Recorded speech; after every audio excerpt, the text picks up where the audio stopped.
Happy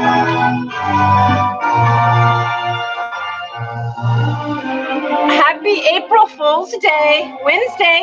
Here we are in Camelot, and we have two guests. You'll have to wait for them, though. So welcome to Mrs. Brucculeri in Camelot with King Pellinore and a guest. Glad to have you here. So on this April Fool's Day, I'm sure you're planning some sort of a clever game or prank for your siblings and your parents, and hopefully it's clever. You've had all kinds of time to think about it. Here in geometry, we're doing surface area of a sphere, and we're also doing volume of a sphere. So right away, we're going to start with our wonderful geometer. So you can see there's several circles on the geometer, and these ovals go with a couple of them. So I'm going to make the smaller one. Well, I'll do the one right here. So it's rotating the geometer so that it fits. So we draw the circle, and now we use one of these special ovals. Come to the edge, lock in that edge. Leading edge is solid, back edge of the oval is dashed. And then dead center of that, put your center, and there is your 3D illusion of a sphere. So what we have, of course, with the sphere, the one and only value that becomes important is here. Whether it's that one or this one straight down, what are all those things in the dead center of the sphere? Kind of like where the hot iron core of the planet Earth is. What goes from here to the outside of the Earth? What is that called? Did you tell me something? It is that length and that length are the same. There's that illusion of 3D, and we recognize that those are radii. So a sphere has one radius. So by definition, a sphere is the set of all points in space which are equidistant. That's our word from August, equidistant. And there is a word there, equidistance from a given point. So all the points on the sphere, on the edge of the sphere, here in the front of the sphere, here along the equator of the sphere, they are all those equidistant points. Those are all radii. And the given point, of course, is the center. And a circle is named by whatever point is attached to the center. So there is a video. I'm going to try to attach it today, and if I can, I can. If I can't, I can. And that is about the surface area being essentially equal to 4 circles. The surface area of the sphere, isn't that wild, is equal the surface. If I were to cover a skin on this ball, it would be 4 circles. And so surface area is equal to 4 and pi r squared, our formula. So that is the formula you have now memorized. Calculator will be very, very crucial. So you only need one dimension. The only thing you need is the radius. That is all you need to do this. So looking at these first few problems, we have find the surface area of a sphere in terms of pi and to the nearest tenth. So when I look at problem B, diameter is what I'm given, and you know that the formula takes an R. So if the inches, 14 inches is the diameter, we know our relationship. Diameter is 14 and radius is half of the diameter, so that would be 7. So my surface area is 4 pi r squared. That you've memorized. That's one of the ones that are on your formula handout. And putting in my numbers, 4 is 4 circles, pi, and my radius is 7 squared. And so 7 times 7 is 49. 4 49s are 196 pi. Going back and looking at it, it's inches, so it would be inches squared. Radius, 7 inches times 7 inches is inches squared, and that's your exact value. Using your pi key on your calculator, you would get 615.8 inches squared. That decimal, a decimal is never exact. We don't like this value typically, but sometimes the book asks for that. So pause the video, make sure you can do 196 times pi and get that number. All right, now finding surface area. So if we're finding the surface area, well, we just did that here. What's the difference with this problem? It tells me I have circumference, but I don't have radius. So looking at problem B again, the circumference of a basketball is given as 29.5 inches, but what in the heck is the actual surface area?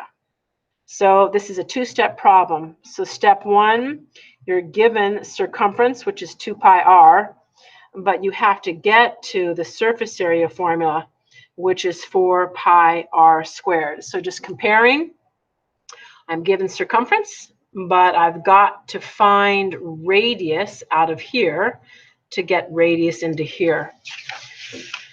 So we put in our values. So circumference, put in that value. C is 29.5, which is 2 pi r. We're solving for r, so undo multiplication. 29.5 divided by 2 divided by pi is equal to r. And I'm leaving that fraction because this is exact. This is happiness. So now I'm going to put it up in here. So my surface area is 4 pi and 29.5 divided by 2 divided by pi, and that quantity is squared. How do you do that? You better practice. I will give you the decimal approximation, but those grouping symbols are very important because I'm squaring the numerator and two different things in the denominator. So you better pay attention to how you use your calculator. So pause it and put that in and see if you match what I'm getting. Pause. And if you pause correctly with several decimals for that parenthesis value, you get 4.695, and you're going to square that. So that seems reasonable. 29.5 is about 30. We know pi is 3, so this is 2 times 3. This is 6. 30 divided by 6 is 5-ish. 30-ish divided by 6-ish is 5-ish. Yeah, that's right. Don't forget the exponent. So then our surface area has to be an approximation because the decimal only get about 277 inches squared. So there is surface area working backwards. Pause, make sure you understand the two-step. Given circumference by writing the formula. Don't be lazy. Pellinore, we weren't lazy, were you? We had to go get your companion far away. Yes, dear lady, we had to go pretty far, but he's here. Know your formula is circumference for surface area for circles, and now we'll go to the last part of it, which is the volume. So my volume formula, yay, volume. This formula is very, very famous. The formula for the volume of a sphere. This is Archimedes' formula. Archimedes was the greatest mathematician of antiquity, and Archimedes was an engineer. He did all kinds of things to help his fellow countrymen out. But this formula, he is so proud of. This formula is what's on his tombstone. That's how amazing he thought this formula was. Curved surfaces were hard back in the day. This is before Christ, obviously. So the volume of a sphere is from Archimedes 4/3 pi radius times radius times radius, radius cubed. Or you can rewrite that as 4 pi r cubed division 3. Use the fraction 4/3 or 4 on top and 3 on the bottom as division by 3. And volume, like before, that's going to be yard cubes, like if I carpeted a soccer ball, or inches cubed or meters cubed are units. So maybe you need to go back and hearken on to your handouts you got several weeks ago about perfect cubes. Your cubes, do you know them? 1 cubed is 1, 2 cubed is 2, 2, 2, 8. 3 times 3 times 3 is 27. 4, 3, 4, 4. 3 4s in multiplication is 64. 3 5s in multiplication is 125. 3 6s in multiplication is 216.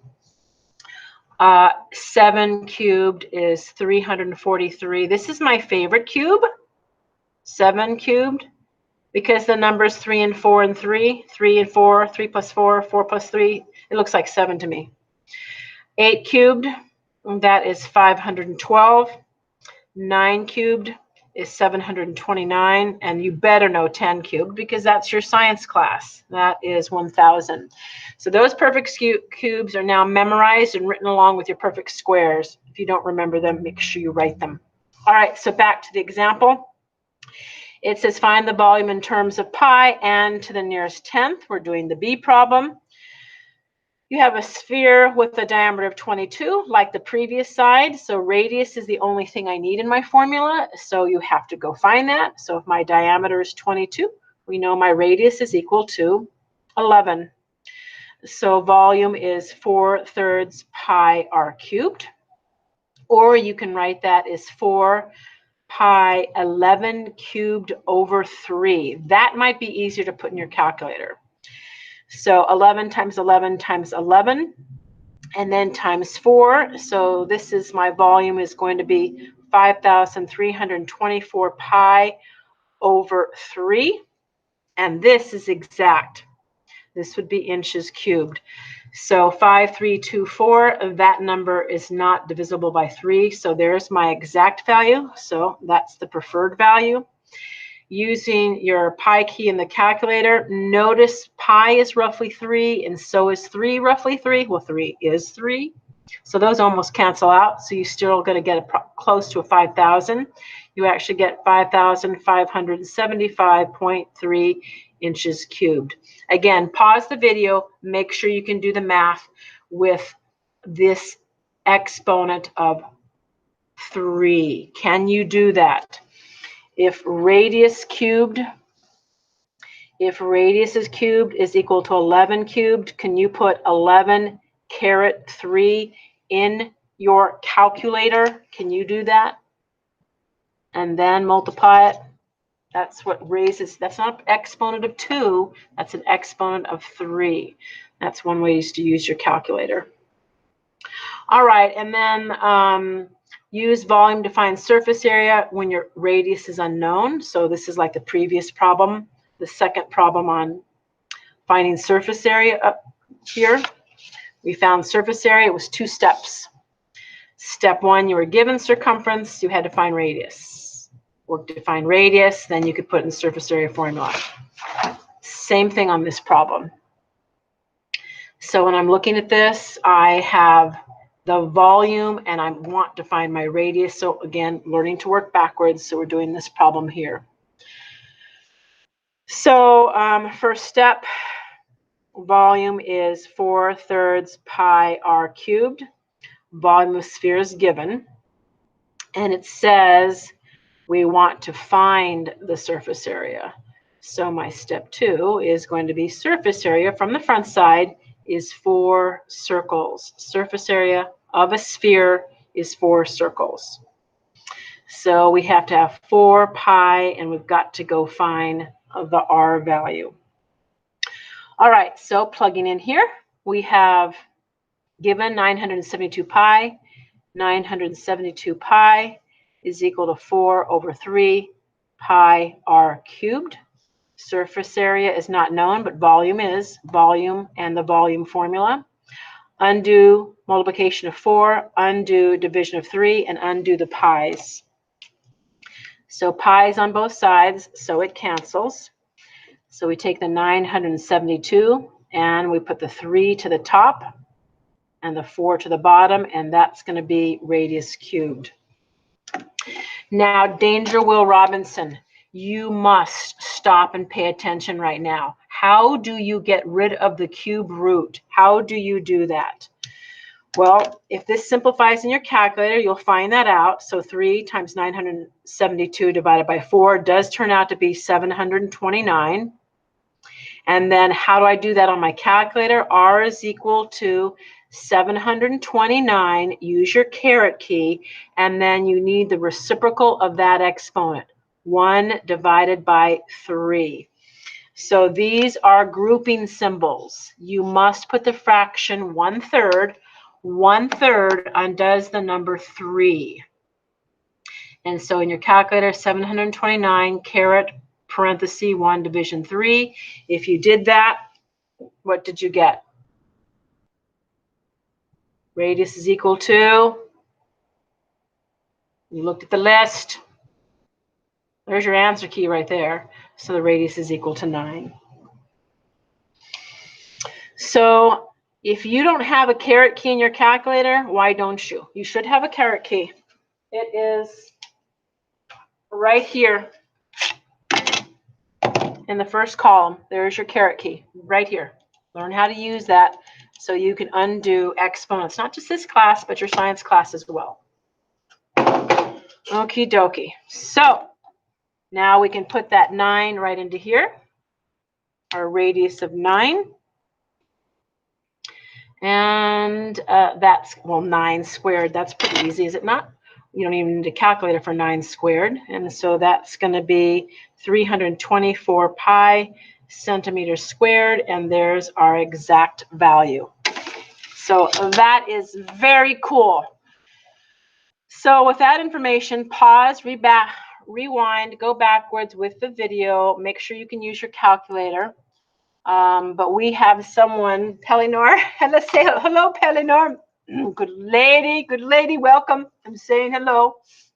I do have a very excited person to be here today. Do you, Pelly? Oh.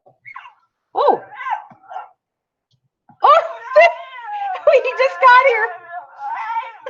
Hello, beast. Are you ready to meet this class? Well, we want you to meet the class. Now, recognize the beast. He's very pleased to be here. He hasn't been around people in a while.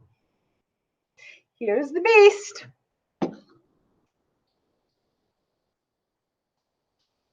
Here he is. Here is the beast. He's the sweetest thing.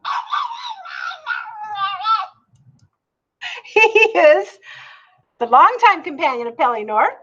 And he's known as the questing beast, actually, but to your eyes, he may look like another animal that you've heard referred to in stories, but this is our beast, and we love our beast. He is quite wonderful, and he thinks he's wonderful too.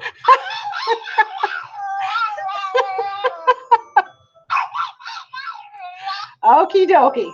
So with that information, we're glad to have you in Camelot, and make sure you go back and do your math. Goodbye, beast.